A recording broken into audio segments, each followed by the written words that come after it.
Hi friends, இன்றைக்கி Vedanta share பற்றி பார்க்கலாம். வேதாந்தா ஷேர் வந்து மெயினாக வந்து பார்த்திங்கன்னா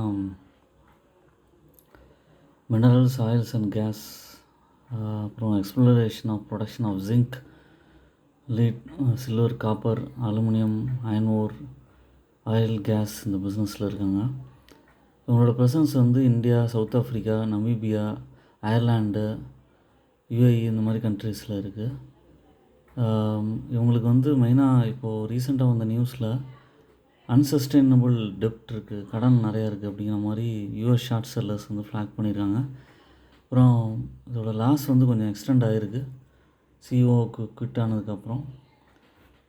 பட் வந்து இதோட ஷேர் ஹோல்டர்ஸ்லாம் வந்து யாரும் குறையில. அது காரணம் வந்து தொடர்ந்து டிவிடெண்ட் கொடுக்குறது தான் அது காரணம்.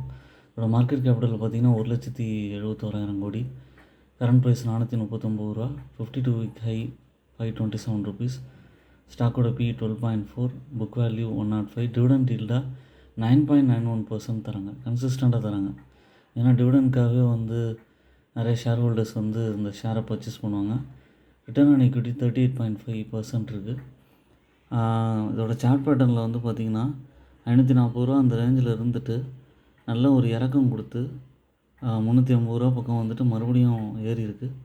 என்ன தான் வந்து டெப்ட் இருக்குது, நெகட்டிவ் நியூஸஸ் வந்தால் கூட ஷேர் ஹோல்டர்ஸ் வந்து அப்படியே இருந்துகிட்ருக்காங்க. நான் சொன்ன மாதிரி ஹெல்த்தி டிவிடெண்ட் பே அவுட் 243% இருக்குது. குவார்ட்டர்லி ரிசல்ட்ஸில் சேல்ஸ் வந்து பார்த்திங்கன்னா 40,000 கோடி பக்கம் மெயின்டைன் ஆகிட்டுருக்கு. ஆப்ரேட்டிங் ப்ராஃபிட்டில் 10,000 கோடி பக்கம் மெயின்டைன் ஆகிட்டுருக்கு. மெயினாக வந்து டெப்ரிசியேஷன் கொஞ்சம் ஒரு மாதிரி கன்சிஸ்டண்ட்டாக அது அப்படியே இருந்துகிட்டே இருக்குது. நெட் ப்ராஃபிட்டில் ஒரு 5,000 கோடியாக இருக்குது. ப்ராஃபிட் நல்லா குறைஞ்சிருக்கு.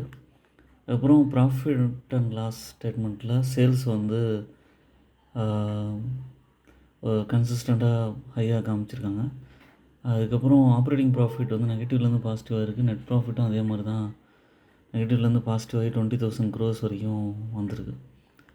அதுக்கப்புறம் ஷேர் ஹோல்டிங் பேட்டர்னில் ப்ரொமோட்டர்ஸ் கிட்டக்க 58% இருக்குது, எஃப்ஐஎஸ் கிட்டக்க 11.15% இருக்குது, டிஏஎஸ் கிட்டக்க உங்களுக்கு 16% இருக்குது.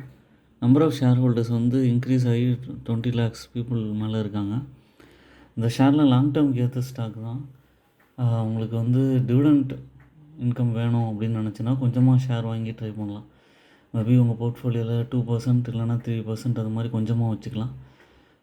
வேறு நல்ல நல்ல ஸ்டாக்ஸை ஹோல்ட் பண்ணும்போது கொஞ்சம் பர்சன்டேஜ் வச்சுக்கிறதுல ஒன்றும் பெரிய ரிஸ்க் இருக்காது. பட் வந்து ஓன் அனாலிசிஸ் பண்ணிட்டு நீங்கள் ட்ரை பண்ணலாம். என்னோடய சேனலை சப்ஸ்கிரைப் பண்ணுங்கள், லைக் பண்ணுங்கள், எல்லா வீடியோஸும் தொடர்ந்து பாருங்கள்.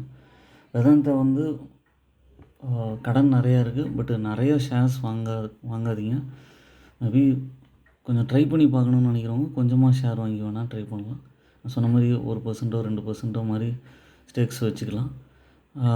இது நான் சொன்னது எல்லாமே இன்ஃபர்மேஷன் பர்பஸ் தான். பட் வந்து அதுக்காக இந்த ஷேர் தான் வாங்கணும் அப்படிங்கிற மாதிரி நம்ம எடுத்துக்க முடியாது. மற்ற நல்ல ப்ராஃபிட் கண்டினியூஸாக கொடுக்குற ஷேர்ஸை வந்து கன்சிடர் பண்ணலாம். இதையும் டிவிடெண்ட்காகவும் கன்சிடர் பண்ணலாம். ஓன் அனாலிசிஸ் பண்ணிட்டு பர்ச்சேஸ் பண்ணுங்கள். என்னோடய சேனலை சப்ஸ்கிரைப் பண்ணுங்கள்.